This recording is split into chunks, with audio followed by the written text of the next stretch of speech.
Today's lesson is adding and subtracting polynomials. We are going to do this lesson using pure polynomials without any algebra tiles to help guide us.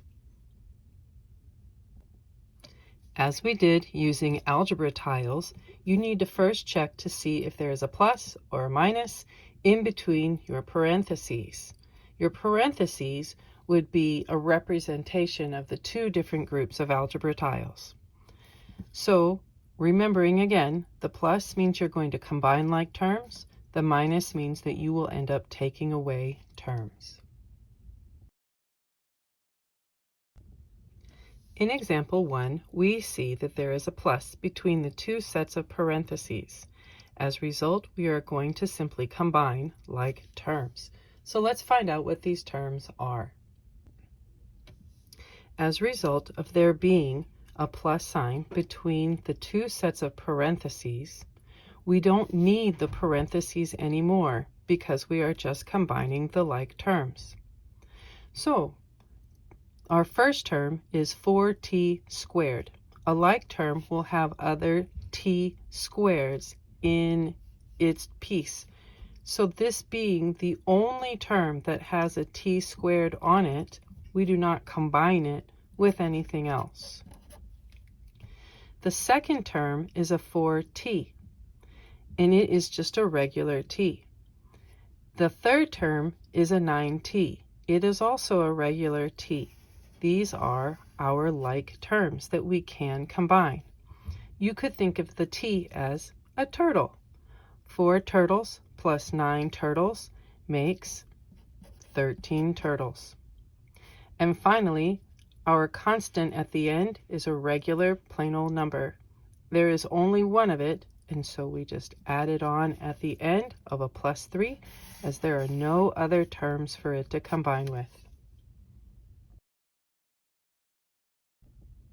In our second example, we see that there is a minus between the two sets of parentheses. So we are going to take away terms. Let's discuss what that means.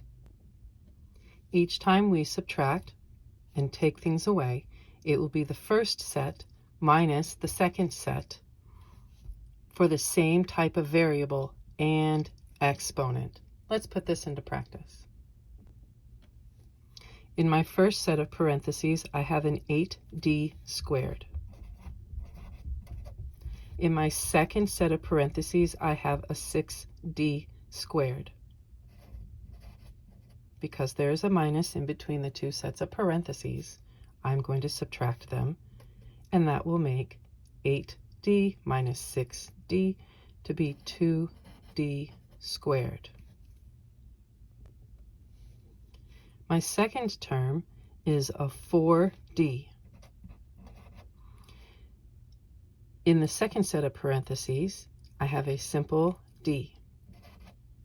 When there's no coefficient in front of your variable, it is understood that that is 1d. And again, because there's a minus between the sets of parentheses, we use a minus here also. 4d minus 1d, that is 3d. In my first set of parentheses, I have a constant term of a 3. In my second set of parentheses, I have a constant term of a 2. Because there's a minus in between the parentheses, put a minus in between these two terms. 3 minus 2 is 1. Now let's put all three of these answers together to create our final answer. Always placing the squared term first in your answer. Our 3d is a positive term, so we put a plus 3d. And finally, my 1 is also a positive term, so I put a plus 1 there, and we have our final answer. In our third example, we are again going to look at subtracting two sets of quantities. However, this time we're going to do it by processing distribution through our second set of parentheses. Let's see how this works. Due to the minus being in between the two sets of parentheses, the first set of information can stay exactly as it is, but we no longer need the parentheses to surround it. Now we need to distribute this minus onto the subsequent terms in the second set of parentheses. We do that by multiplying. A negative times this positive 5j makes it now a negative 5j, due to a negative times a positive being a negative. Yes, negative and subtract are the same thing. Again, a negative times a positive 3, a negative times a positive is a negative 3. Now that we have distributed the negative through the parentheses of the second set of information, we are ready to do the actual combining of terms. 6j. Another term that is like it would be our negative 5j. So 6j minus 5j is 1j. We have a positive 4. It is a constant of 4. We have a negative 3. It is a constant of 3. 4 minus 3 is a positive 1. We can simplify this one step further, as 1 times j is unnecessary to show the 1. It is just j plus 1 being our final answer.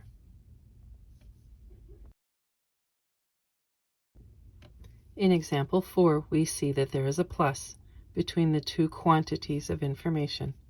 So this is a simple problem for us in that we get to just combine like terms. Let's see how this goes. Because the plus does not change any signs on any of the terms, we no longer need our parentheses. Let's combine the like terms. F squared. There is another f squared. Hey, there it is, 6x f squared. And again, just as before, if there's no coefficient in front of your variable, it is understood that there is one of it. So 1f squared plus 6f squared, that makes 7f squared. Plus 9f, hey, there's no other simple f's anywhere, so we just bring it down to the end of our polynomial expression. In our fifth and final example, again we have a plus between the two sets of parentheses. However, similar to example 4, we see that not every term in the second set of parentheses has a term to combine with in the first set of parentheses. Remember to put your squareds together and only with other squareds. That's your hint. Again, because there's a plus in the middle, we were able to drop our parentheses. Now, if it will help you to organize your thoughts, let's physically rewrite the expression onto the paper so that we can see the like terms side by side. There's only one s squared. Remember your hint, s squared only goes with other s squareds. We have a 6s and we have an 8s. We know to put a plus in front of this 6 because the 6s here in orange, it has no symbol in front of it. Therefore, it's understood to be positive. Here's my plus sign. I have a constant of a plus 7 and a constant of a plus 8. Now we are ready to combine the like terms. Let's see. There are no other s squareds, but there are two terms of simple s's. And if it helps you, think of them as snakes. Be careful of your handwriting to know that that is an s and not a 5. So 6 snakes plus 8 snakes is going to make 14 snakes. And last but not least, a constant of 7 plus a constant of 8 makes 15. And there you go.